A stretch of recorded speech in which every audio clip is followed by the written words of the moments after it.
In the heart of London, during the height of the Victorian era, there stood a mansion known as Blackthorn Manor. Its dark spires and intricate ironwork made it a subject of both admiration and dread among the locals. The manor was inherited by Lady Isabel, a young widow with raven-black hair and piercing blue eyes. Rumours whispered that she had an unusual obsession with the occult, often hosting seances and rituals in the manor's grand ballroom. As months passed, strange occurrences began to plague Blackthorn Manor. Servants spoke of cold spots, unexplained noises, and shadows that moved on their own. The most chilling of all were the whispers that echoed through the halls, always just out of earshot. One evening, a local journalist named Edmund ventured into the manor, hoping to uncover the truth behind the rumours. He was greeted by Lady Isabel, who, with a sly smile, invited him to join her for that night's séance.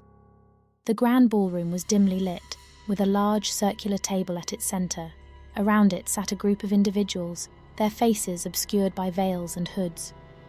As the séance began, the room grew colder, and an oppressive silence settled. Edmund, trying to maintain his composure, took notes as Lady Isabel began to chant in an ancient tongue. The candles flickered, and the shadows seemed to dance in response to her voice. Suddenly, a gust of wind blew through the room, extinguishing the candles. In the darkness, Edmund heard a voice not from Lady Isabel, but from something or someone else. "Why have you summoned me?" it hissed. The candles relit on their own, revealing a spectral figure hovering above the table.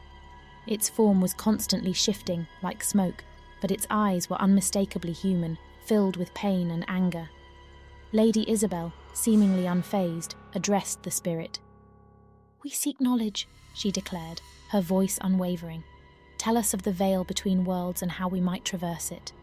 The spirit responded with a chilling tale of a forbidden realm, a place where time stood still and souls were trapped in eternal torment.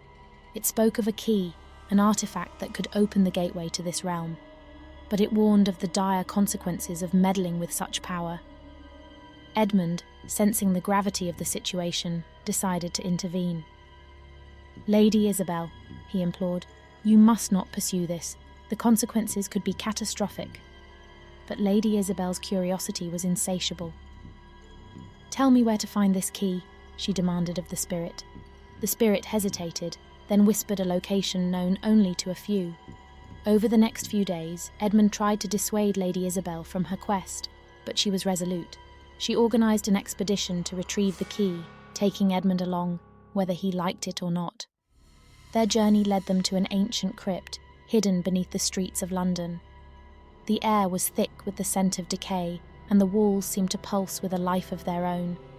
Deep within the crypt, they found a sarcophagus, its lid adorned with intricate carvings of otherworldly beings. Inside, resting on a bed of bones, was the key, a twisted black metal object, cold to the touch. As Lady Isabel held the key, a sense of unease washed over Edmund. He felt as if they were being watched, and the shadows in the crypt seemed to grow darker. Without warning, the ground trembled, and the walls of the crypt began to close in. Panicking, Edmund and Lady Isabel raced towards the exit, the key clutched tightly in her hand. Emerging from the crypt, they found London transformed. The sky was a sickly shade of green, and the streets were deserted, save for shadowy figures that lurked in the corners of their vision. Realising the gravity of their actions, Edmund and Lady Isabel sought to return the key and undo the damage, but the crypt had vanished, replaced by an endless maze of twisting alleyways and dead ends. As they navigated the labyrinthine streets, they encountered tormented souls, trapped in this altered reality.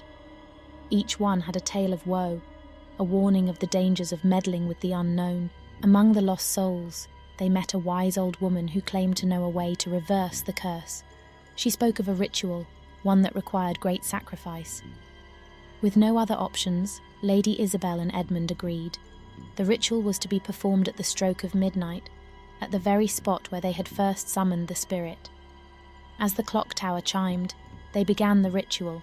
The air grew thick, and the ground trembled once more. The key, placed at the centre of a pentagram, began to glow with an otherworldly light. The old woman chanted, her voice echoing through the empty streets. As the final chime rang out, Lady Isabel collapsed, the life drained from her. The key disintegrated, and the world around them began to shift. When Edmund awoke, he found himself back in the familiar streets of London.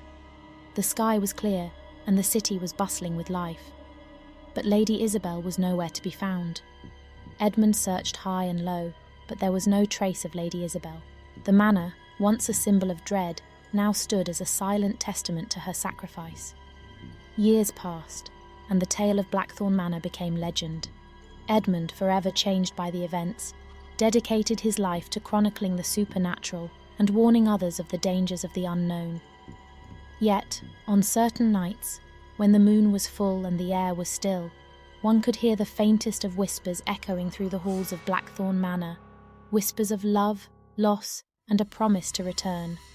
For in the realm beyond the veil, Lady Isabel waited, her spirit forever bound to the manor, watching over Edmund and the city she once called home. And so, the legend of Blackthorn Manor endures, a chilling reminder of the price of curiosity and the thin line that separates our world from the unknown.